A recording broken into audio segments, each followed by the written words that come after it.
institutional and worldwide support for his dedication to uplifting the ordinary families and communities.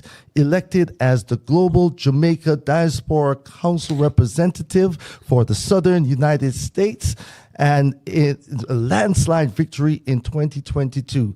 Mr. Gracie has the responsibility for engaging and being the voice for all Jamaicans in the South, and being an advisor to the Ministry of Foreign Affairs and Foreign Trade to Jamaica.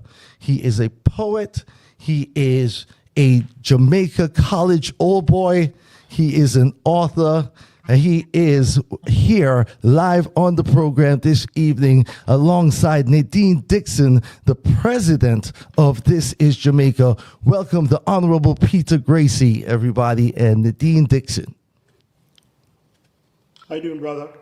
Welcome, welcome, welcome, welcome. Thank you for taking time out of your very busy schedule, both of you, to be here on the program. This